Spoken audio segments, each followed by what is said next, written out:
मेरे प्यारे विद्यार्थियों नमस्कार। आज मैं पुनः श्री रामधारी सिंह दिनकर द्वारा रचित ईर्ष्या तू न गई मेरे मन से इस पाठ का द्वितीय खंड पढ़ाने जा रही हूँ। आशा है आप सभी पढ़ने के लिए तैयार हो गए होंगे और प्रथम खंड आपको समझ में आ गया होगा। अब आप ये श्री रामधारी सिंह दिनकर उनकी छवि देख लीजिए, है ना, उनके चित्र को पहचान लीजिए। और अब मैं आती हूँ बेटा, उससे पहले मैं उनका जीवन परिचय आपको बता दूँ संक्षेप में, और फिर जो है पाठ पढ़ाऊँगी। जीवन परिचय जैसा कि मैंने पहले भी आपको बताया था कि 1908 में बेटा उनका जन्म हुआ था बिहार के मुंगेर जिले के सिमरिया घाट नामक ग्राम में, और साधारण किसान परिवार से संबंधित थे। इनके पिता का नाम श्री रवि सिंह, माता का नाम श्री मनरूप देवी, और दिनकर ने जो है वो मोकामा घाट से वहीं से मैट्रिक की परीक्षा उत्तीर्ण की और पटना विश्वविद्यालय से बीए ऑनर्स की शिक्षा पूर्ण की थी।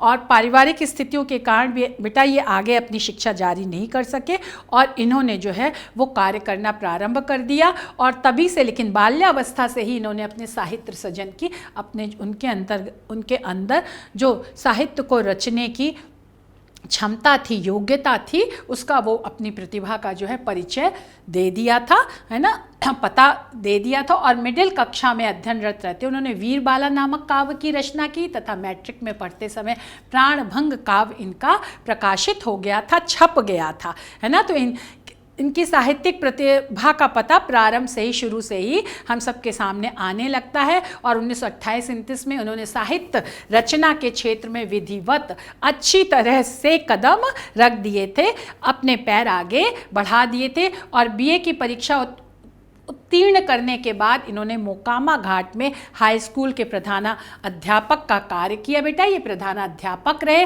फिर 1934 में इन्होंने बिहार के सरकारी विभाग में सब रजिस्ट्रार, उप निबंधक, है ना, जिसे कहते हैं, कि नौकरी भी की। और मुजफ्फरपुर कॉलेज में हिंदी विभाग के ये अध्यक्ष भी नियुक्त किए गए।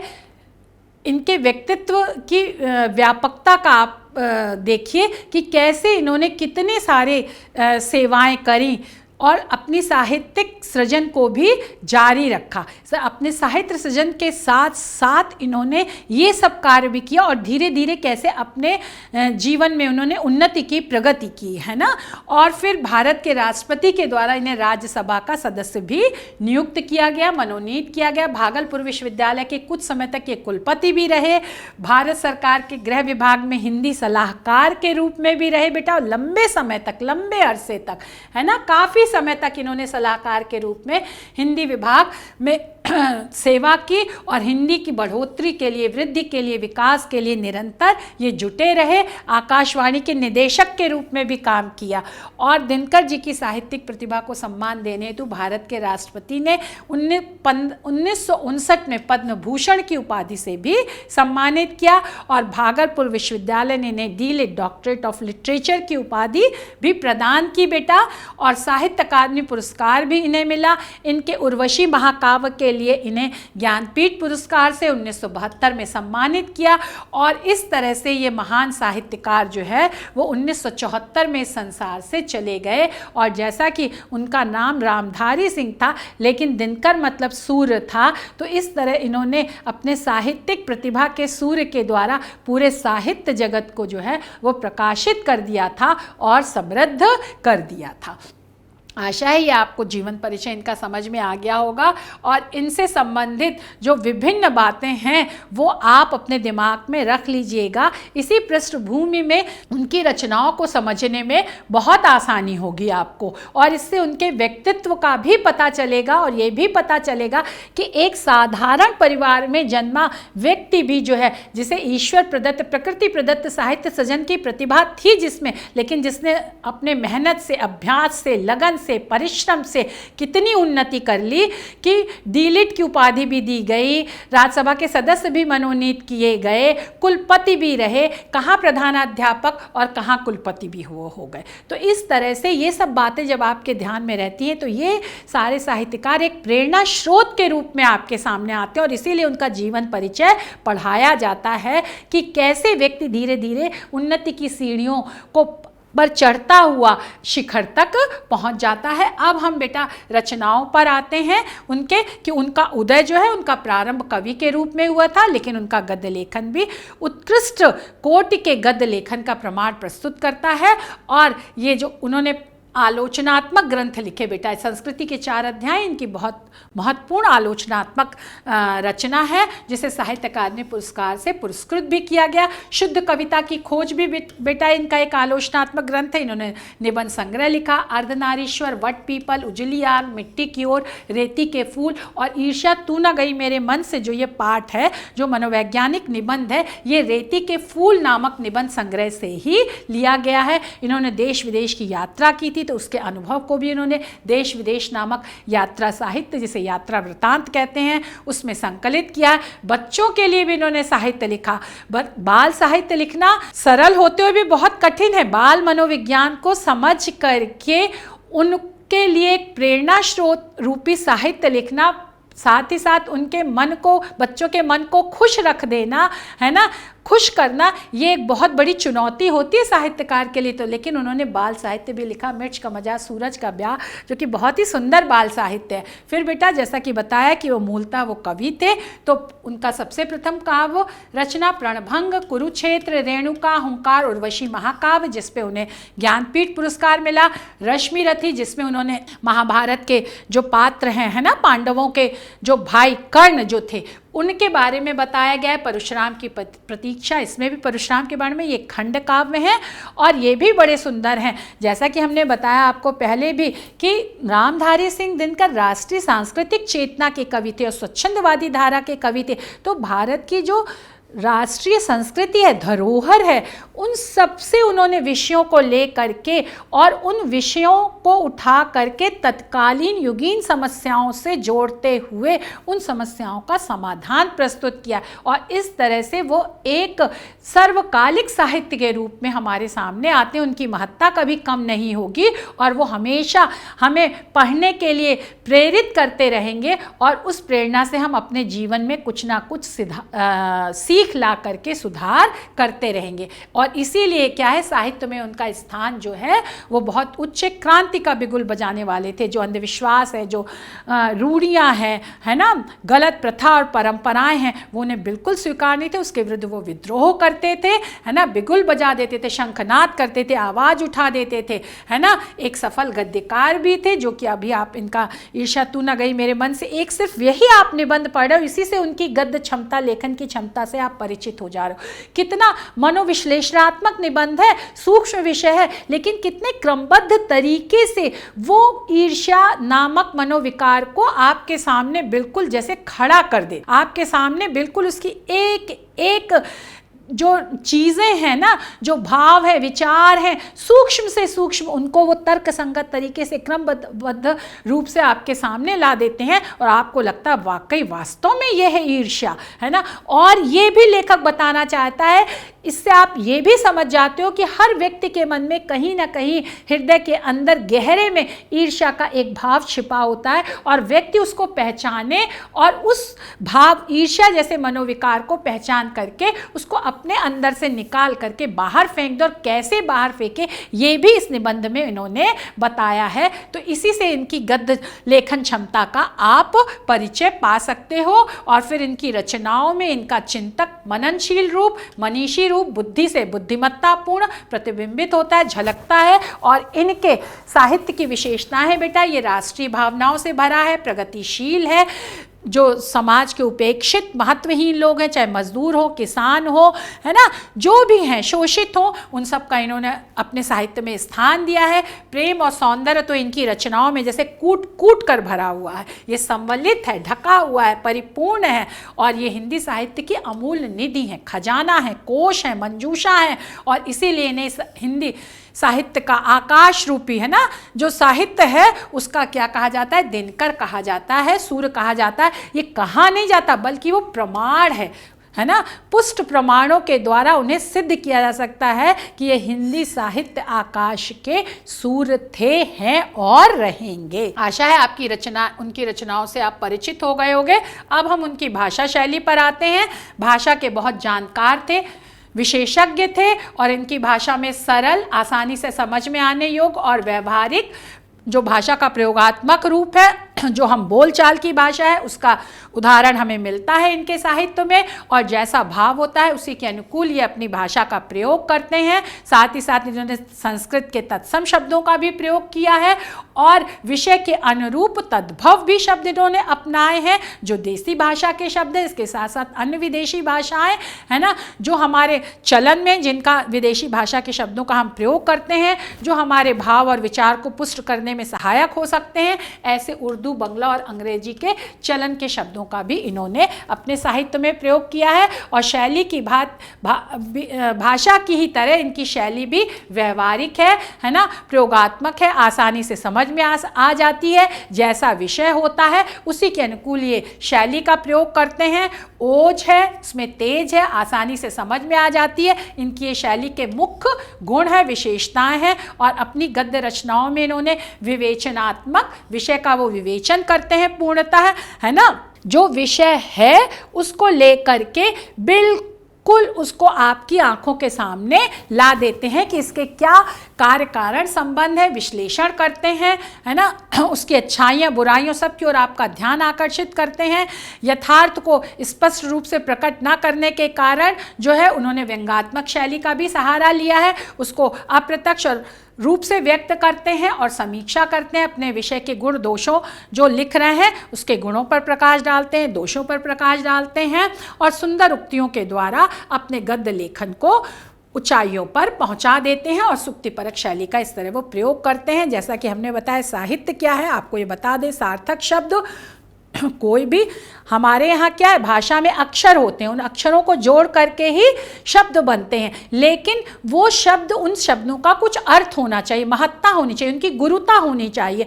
तो वही शब्द जो हैं वो सार्थक शब्द कहलाते हैं। और उन शब्दों का जो अर्थ हो वो सरस हो और क्या हो बेटा, सुंदर हो और उसमें जनता की कल्याण की भावना निहित हो। तो इन सब विशेषताओं से युक्त जो रचना है वही क्या कहलाती है, साहित्य कहलाती है। साहित्य के दो विभाग किए गए हैं बेटा, गद्य और पद्य किए गए हैं। गद्य में विचार और बुद्धि प्रधान होती है, पद्य में जो है वो हृदय और भावनाएं प्रधान होती हैं। और फिर गद्य की बहुत सारी विधाएं हैं, नाटक है, उपन्यास है, कहानी है, रेखा चित्र, संस्मरण आदि आदि आदि। और निबंध जो है वो गद्य की एक विधा है, एक प्रकार है, जिसमें किसी भी विषय का जो है बौद्धिक बुद्धिमत्ता से परिपूर्ण, विचारपूर्ण, चिंतन मनन से युक्त और तार्किक कार्य कारण संबंध से जो है उसका विवेचन किया जाता है। उसके बारे में हम बात करते हैं, उसका वर्णन करते हैं। तो ईर्ष्या तू न गई मेरे मन से, इनका जो है ये एक मनोवैज्ञानिक निबंध है, मनोविश्लेषणात्मक शैली में, है ना, तार्किक शैली में इन्होंने अपने इस निबंध को लिखा है। अब वही संदर्भ बेटा, प्रस्तुत पंक्तियां हमारी पाठ्य पुस्तक हिंदी में संकलित ईर्ष्या तू न गई मेरे मन से इस पाठ से लिया गया है, जो कि गद्य खंड से लिया गया और जिसके लेखक श्री रामधारी सिंह दिनकर हैं। ये आपका बेटा संदर्भ, ये हमेशा आप जान लीजिए, है ना। और प्रसंग में क्या है बेटा, जो बात इस गद्यांश में कही गई है उसकी मुख्य बात पर हम प्रकाश एक दो लाइन में डाल देते हैं कि लेखक ने ईर्ष्यालु व्यक्ति की मनोदशा का वर्णन किया है। उसका मनोविज्ञान कैसा हो जाता है, उसके मन मस्तिष्क में क्या क्या बातें चलती रहती हैं, है ना, किस तरह से वो नकारात्मक होता जाता है। और नकारात्मक होने के साथ साथ एक बात है कि वो क्या हो जाएगा, आलसी हो जाएगा, अकर्मण्य हो जाएगा। आलसी अकर्मण्य होने के साथ ही साथ वह अपने आदत में, व्यवहार में जो है वो नकारात्मक बातों को धीरे धीरे उतारने लगेगा। तो इस तरह की कैसे वो सूक्ष्म नकारात्मक भावों से इस स्थूल नकारात्मक कार्य और व्यवहार की ओर बढ़ता जाता है, इसका वर्णन इस गद्यांश में लेखक ने किया है। ईर्ष्या का काम क्या होता है बेटा, जलाना होता है। मन ही मन वो आदमी को कुढ़ाती रहती है। दूसरों के सुखों को देख करके व्यक्ति जो है वो दिन रात जलता रहता है, परेशान रहता है ना। लेकिन सबसे पहले वो उसी व्यक्ति को जलाती है जो दूसरों से जलता है। जो दूसरों से जलता है उसको ईर्ष्यालु व्यक्ति कहते हैं। और वो जलेगा इसलिए, ईर्ष्या सबसे पहले इसलिए उसको जलाएगी क्योंकि जैसा हमने बताया कि वो अपना तन मन धन समय सब कुछ व्यर्थ करता जाता है, निरर्थक करता जाता है। वो बेकार की बातों में अपनी इन सभी चीज़ों को, अपनी जो शक्ति है उसको लगाता जाता है और इस तरह से वो सबसे पहले उसका पतन होता है। जलने से तात्पर्य है कि भस्म होना, वो समाप्त होने लगता है। उसकी विशेषताएं, उसके गुण जो हैं वो धीरे धीरे पतन की ओर जाने लगते हैं। और तो वो अपनी अच्छाइयों को जब खत्म करने लगेगा तो वो एक तरह से जल तो जाएगा ही, भस्म तो हो ही जाएगा, क्योंकि उसका कोई अस्तित्व तो और व्यक्तित्व तो रह नहीं जाएगा। वो तो सिर्फ एक नकारात्मक भावों और विचारों की साक्षात मूर्ति दिखाई देगा, है ना। इसीलिए लेखक ये कह रहा है। और जिसके हृदय में ईर्ष्या का जन्म होता है, जिसके मन में ईर्ष्या का भाव उत्पन्न होता है, वही भस्म होता है, वही जलता है, क्योंकि उसके अवगुणों का पतन होने लगता है। अब वो अवगुणों के द्वारा जो है पतन की ओर जाने लगता है।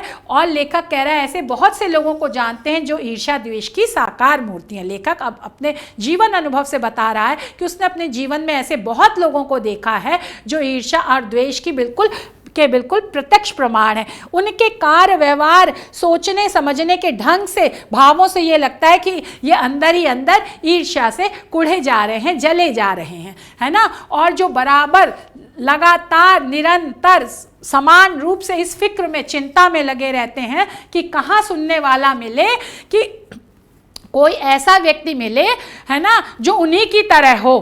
तभी तो समान व्यक्तियों में ही तो दोस्ती होती है। तो ईर्ष्यालु व्यक्ति चाहता है कि उसे दूसरा ईर्ष्यालु व्यक्ति भी ऐसा ही मिल जाए जिससे वो अपने मन की जो भड़ास है, दिल का गुबार मतलब अपने मन की जो भड़ास है, उनके अंदर जो नकारात्मक विचार आ रहे हैं, जो उनके दोष हैं, जो अवगुण हैं, जो बुराइयां हैं, वो उन जैसे ही दूसरे व्यक्ति के सामने प्रकट कर दे। वो हमेशा इस मौके की तलाश में रहते हैं कि कैसे हम अच्छे व्यक्तियों की बुराई करें। अच्छे व्यक्तियों की बुराइयों का जो उन्होंने पूरा एक निबंध अपने हृदय में, मन मस्तिष्क में तैयार कर लिया है, वो निबंध व्याख्या सहित सुनने वाले के सामने प्रकट कर दे। श्रोता, सुनने वाला मिलता है, उनको ग्रामोफोन बजने लगता है। यहाँ पर पुनः व्यंग्यात्मक शैली। ग्रामोफोन में क्या, पहले बेटा जो ग्रामोफोन आते थे, अब जो म्यूजिक सिस्टम चल गया, उसके ग्रामोफोन जिसमें रिकॉर्ड लगा दिया जाता था और उस रिकॉर्ड में जो गाने भरे होते थे वही बार बार बजते थे। तो ऐसे ही दूसरों की बुराई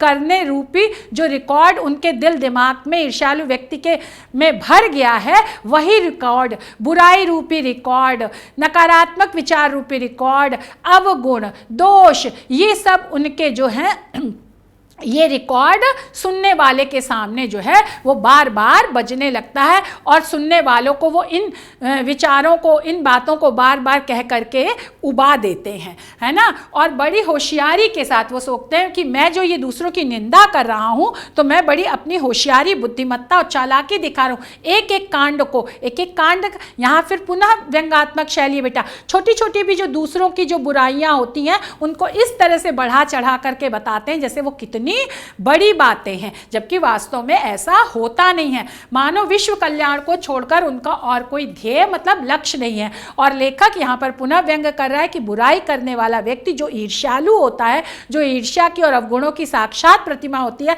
वो जो हमेशा अपना ध्यान दूसरों की ओर लगाए रहता है, वह यह सोचता है कि दूसरों की बुराई करके और उस बुराई को सबके सामने ला करके वह उस व्यक्ति की बुराई को उजागर करके उस बुराई से छुटकारा दिला देगा। और इस तरह वो उसका कल्याण कर रहा है, सारे संसार का कल्याण कर रहा है कि उस व्यक्ति की बुराई को सामने ला रहा है, उस व्यक्ति की बुराई से को उससे छुटकारा दिला रहा है। और इस तरह से वो सारा संसार जब उस बुराई से परिचित हो जाएगा तो वो उस बुराई को छुटकारा दिलाने के लिए उस व्यक्ति को प्रेरित करेगा। इसीलिए लेखक यहाँ ये कह रहा है, यह व्यंग्यात्मक शैली भी है लेकिन वास्तव में ऐसा होता नहीं है। और फिर लेखक कहता है अगर थोड़ा सा भी अपने इतिहास को देखें, मतलब इतिहास को देखना, अतीत में झांकें, है ना, अपने जीवन के पिछले अध्याय को देखें तो समझने की कोशिश कीजिए।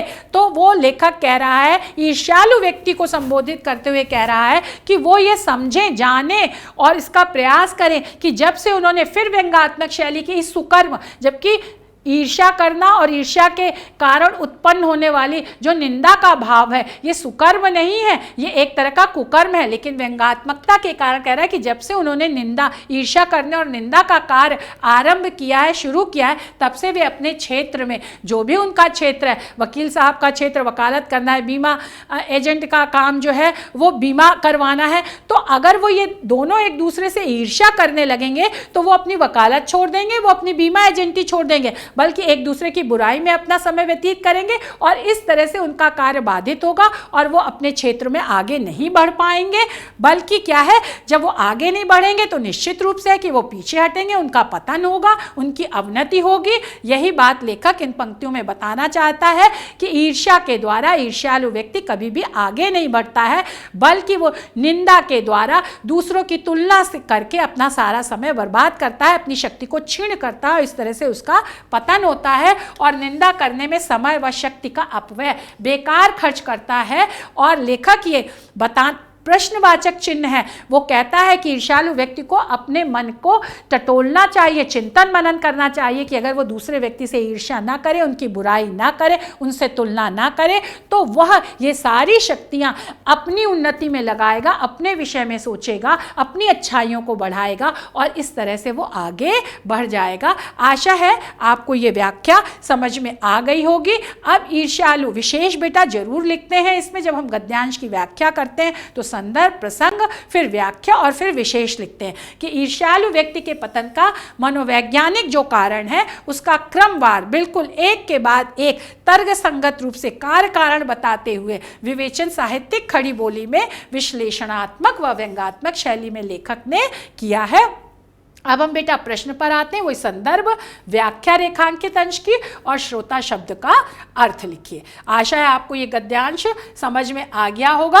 अब बेटा हम उनके दूसरे गद्यांश पर आते हैं कि संदर्भ वही होगा। प्रस्तुत गद्यांश हमारी पाठ पुस्तक के गद्य खंड में संकलित ईर्ष्या तू न गई मेरे मन पाठ से लिया गया और उसके लेखक रामधारी सिंह दिनकर हैं। अब क्या है बेटा, प्रस्तुत गद्यांश में लेखक ने ईर्ष्या को चिंता से ज़्यादा नुकसानप्रद, हानिप्रद बताया है। अब व्याख्या बेटा हम कर रहे हैं गद्यांश की। चिंता को लोग चिता कहते हैं। चिंता मतलब कोई परेशानी, कोई कठिनाई। और चिता क्या है बेटा, जब व्यक्ति, मरे हुए मृत व्यक्ति को आग में जलाया जाता है तो वो जो अग्नि में जलाने की तैयारी करते हैं उसे चिता कहते हैं, फिर उसको अग्नि में जला देते हैं। तो जैसे चिता तो व्यक्ति को एक बार जलाती है, मरने के बाद वो भी, है ना। तो जैसे और चिंता जो है वो व्यक्ति, जीवित व्यक्ति को क्या है, दिन रात जलाती रहती है, क्योंकि उस परेशानी और कठिनाई से वो इतना परेशान रहता है कि उसके दिल को चैन नहीं मिलता, वो बेचैन रहता है और उस परेशानी और कठिनाई को समाप्त करने का कारण ढूंढता रहता है ना। इसीलिए लेखक ने कहा है कि चिंता को लोग चिता भी कहते हैं, कि जैसे चिता मृत व्यक्ति को जलाती है, लेकिन चिंता जो है वो जीवित व्यक्ति को परेशान किए रहती है, मन ही मन जलाती रहती है। अब जैसे किसी प्रचंड भयानक चिंता ने अगर किसी व्यक्ति को से ग्रसित है कोई व्यक्ति, है ना, कोई उसके जीवन में बहुत बड़ी परेशानी आ गई है, तो उस बेचारी की ज़िंदगी क्या है बेटा, खराब हो जाती है। यहाँ लेखक अप्रत्यक्ष रूप से यह भी कहना चाहता है कि अगर हमारे जीवन में कोई बहुत बड़ी परेशानी या चिंता आ भी गई है तो उसमें घुलते रहने के बजाय, उसमें बेचैन रहने के बजाय उस चिंता के निराकरण का कारण हमें ढूंढना चाहिए। समाज में, मित्र मंडली में उस अपनी चिंता को कहना चाहिए और उस तरह से उस चिंता से उबर आना चाहिए। जितना ही हम उस चिंता के विषय में सोचेंगे उतना ही हम अंदर अंदर और बेचैन होंगे, परेशान होंगे और उस चिंता का समाधान नहीं होगा। लेखक यहाँ ये भी कहना चाहता है, पर लेखक कहता है ईर्ष्या चिंता से भी बदतर बुरी चीज़ है। आया समझ में? क्यों चीज़ है? इसलिए बुरी चीज़ है क्योंकि वह मनुष्य के मौलिक गुणों को, जो उसके अंदर प्रकृति प्रदत्त अपने गुण हैं, है ना, जो विशेषताएं हैं, जो अच्छाइयाँ हैं, वह उनको ही कुंठित कर देता है, उनको अवरुद्ध कर देता है। क्यों अवरुद्ध कर देता है? क्योंकि वह दूसरों से हमेशा तुलना करता है, दूसरों की हमेशा निंदा करता है और दूसरों को हमेशा पतन की ओर ले जाने के लिए उपाय सोचता रहता है और इस तरह से वो अपनी अच्छाइयों को और विशेषताओं को समाप्त कर देता है जो उसको उन्नति की ओर ले जाए। तो यहाँ पर यह अर्थ हुआ और लेखक कह रहा है मृत्यु भी शायद अच्छी है, मर जाना अच्छा है कि इसके हम अपने गुणों को कुंठित बना बनाकर अगर हम अपने गुणों का विकास नहीं करते, उनको अवरुद्ध कर देते हैं, अच्छाइयों को, अगर हम पढ़ने में अच्छे हैं, हम सेकंड आते हैं लेकिन दूसरा बच्चा फर्स्ट आता है, तो बेटा अगर हम फर्स्ट आने वाले से जलते ही रहेंगे तो जो हम सेकंड आते हैं वो हम धीरे धीरे पतन की ओर जाकर के, हो सकता है एक दिन ऐसा भी आ जाए कि हम फेल हो जाए, और जब हम अनुत्तीर्ण होंगे, द्वितीय स्थान प्राप्त करने के बाद हम अनुत्तीर्ण हो जाएंगे, तो उससे अच्छा तो उस समय हमें लगेगा कि हम मर जाएं शर्म के मारे, वो अच्छा है। तो इसी तरह से लेखक भी कहता है अगर हम अपनी अच्छाइयों को हटा देते हैं, पतन की ओर ले जाते हैं, उनका विनाश कर देते हैं, तो उससे तो अच्छा है कि जीते जी हम जो है वो मरे के समान हो जाता है, और उससे अच्छा है कि हम मर जाएं। यहाँ पर लेखक ये कहना चाहता है कि हमें अपनी अच्छाइयों को कुंठित नहीं करना चाहिए, बाधित नहीं करना चाहिए, बल्कि उनका विकास धीरे ही धीरे करें लेकिन करना चाहिए। और लेखक कहता है चिंता दग्ध, चिंता से जला हुआ व्यक्ति समाज की दया का पात्र है। जिस व्यक्ति के सामने कोई परेशानी आती है ना, तो उस परेशानी को दूर करने के लिए तो वह व्यक्ति और समाज, उसका मित्र मंडली सब तैयार होते हैं, उसके ऊपर दया करते हैं, अरे भाई इसकी समस्या का समाधान करो, इसकी चिंता को दूर करो, तो वो तो दया का भाजन है। लोग उसके ऊपर दया करके धीरे धीरे उसकी चिंता को समाप्त करने का प्रयत्न करते हैं। लेकिन जो ईर्ष्या से जला भुना व्यक्ति है, क्योंकि ईर्ष्यालु व्यक्ति के पास सब कुछ है लेकिन वह जबरदस्ती ही दूसरे की चीजों से जलता है ना, तो दूसरे की खुशी में वो खुश नहीं होता है। तो ऐसा व्यक्ति जो ईर्ष्या से जला हुआ व्यक्ति है, वह अपने अंदर बुरे मनोविकारों को, दूषित मनोविकारों को भर करके अपने संपर्क में आने वाले लोगों को भी दूषित विचारों से भरता है, और इस तरह अपने संपर्क में आने वाले लोगों का, समाज का क्या करता है, नुकसान करता है। चारों तरफ के वातावरण को अशुद्ध विचारों से भर देता है, और अपने संपर्क में आने वाले लोगों को और समाज को पतन की ओर ले जाता है। तो इसलिए, और क्योंकि वो सजीव है, वो सोचता है, गतिशील है, वो मनुष्य है, तो वो सबके संपर्क में आता है। और इस तरह लेखक ने जला भुना वो जो ईर्ष्यालु व्यक्ति, उसके लिए जहर की चलती फिरती गठरी के समान। जैसे गठरी में क्या है, गठरी में हम क्या भरते हैं, कत्थर गुद्दर भरते हैं ना, जो खराब कपड़े होते हैं। तो ऐसे ही जो ईर्ष्यालु व्यक्ति अपने अंदर बुरे मनोविकारों को भर करके, अनुचित विचारों और भावों को भर करके वो सारे समाज में फैलाता रहता है, क्योंकि वो गतिशील है, जहां जाएगा वहीं पे वो अपने बुरे विचारों से लोगों को परिचित कराएगा, उन विचारों को सुनेंगे और हो सकता है कुछ प्रभावित भी हो जाए। इस तरह से ये मनोविकार सारे समाज में फैलता जाता है। इसीलिए लेखक कह रहा है कि ये चलती फिरती गठरी के समान है ईर्ष्यालु व्यक्ति, जो हर जगह की वायु, यहाँ वायु से तात्पर्य है बेटा विचार और भाव, जो और अच्छाइयों से, हर जगह की अच्छाइयों और सुंदर विचारों और सरस भावों को जो है वो दूषित कर देती है, प्रदूषित कर देती है, उसे निर्मल से मलिन कर देती है, अच्छे विचारों के बजाय बुरे विचारों से हमें भर देती है, जो भी ईर्ष्यालु व्यक्ति के संपर्क में आता है। लेखक ये कहना चाहता है कि ईर्ष्यालु व्यक्ति के संपर्क में हमें कम से कम आना चाहिए, नहीं तो हमारे विचार दूषित हो जाएंगे, खराब हो जाएंगे, जो हमें पतन की ओर ले जाएंगे। अब विशेष बेटा ईर्ष्यालु व्यक्ति समाज के लिए अभिशाप बनकर, है ना, श्राप बनकर के समाज की उन्नति में किस प्रकार बाधक बन जाता है, वास्तविक वर्णन, यथार्थपूर्ण वर्णन परिमार्जित भाषा में व्यंग्यात्मक व संकेतात्मक शैली में किया गया। संकेतात्मक शैली बेटा जहर की चलती फिरती गठरी है, फिर रेखांकित अंश की व्याख्या है, और ईर्ष्या से जला भुना व्यक्ति किसके समान हो जाता है, इसका वर्णन यहाँ पर लेखक ने किया है और उसका उत्तर देना है। अब हम इसके बेटा तीसरे गद्यांश पर आते हैं।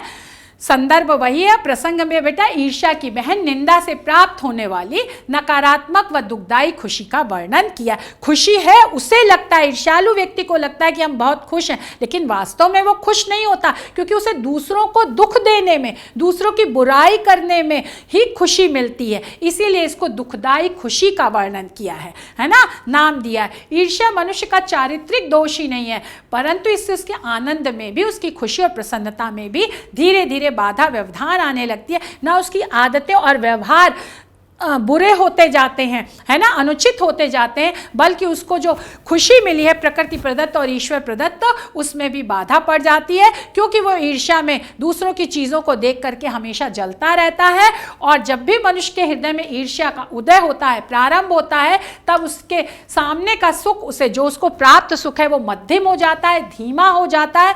वो सुख, वो प्रसन्नता उसे खुशी और सुख नहीं देती जो उसके पास है।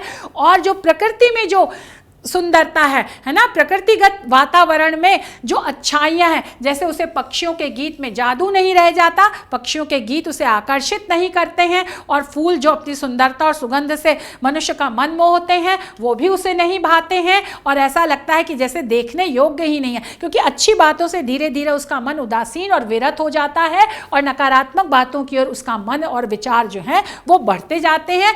इसलिए जो सहज सरल स्वाभाविक सौंदर्य है उसकी तरफ वो ध्यान भी नहीं देता, और अगर उसको दिखाई भी देता है तो वो अनदेखे के समान हो जाता है।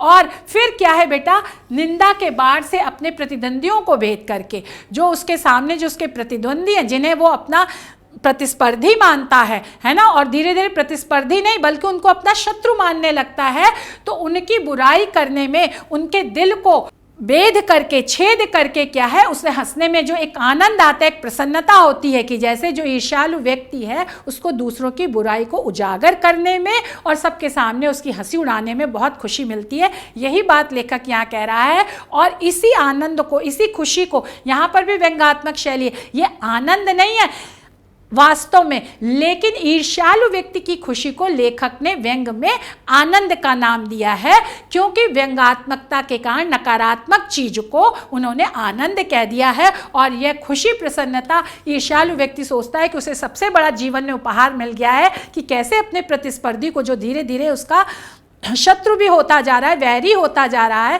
कैसे हमने उसकी बुराई करके सबके सामने उसको नीचा दिखा दिया।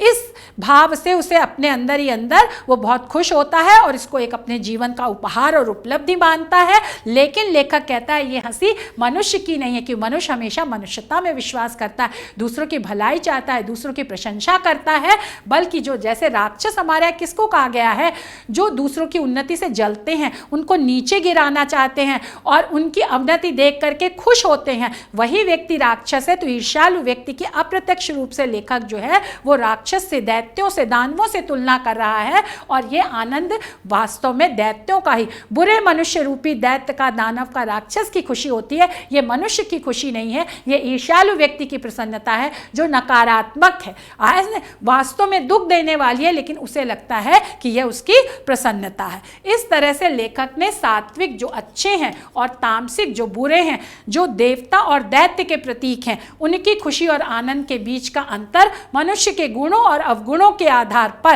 है ना, काव्यात्मक भाषा है, क्योंकि ये पक्षियों के गीत, जादू नहीं रहता, फूल, ये एक काव्यात्मक, उसमें एक लय है, सहज सुंदर स्वाभाविक तरीके से विवेचना और व्यंग शैली में किया है।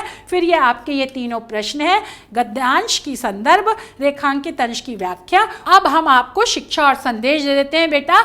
या ईर्षु पर वित्तेश रूपे वीरे कुलान्वये सुख सौभाग्य सत्कारे तस् व्याधि अनंत का। इसका भावार्थ ये कि बेटा, जो व्यक्ति दूसरों की धन संपत्ति, सौंदर्य, वीर, कुल, वंश, सुख और सौभाग्य और आदर सम्मान से क्या है बेटा देश करता है, वह असाध्य रोगी, उसका रोग है ना कभी ठीक नहीं हो सकता। इसलिए हमें लेखक ये अप्रत्यक्ष रूप से बता रहा है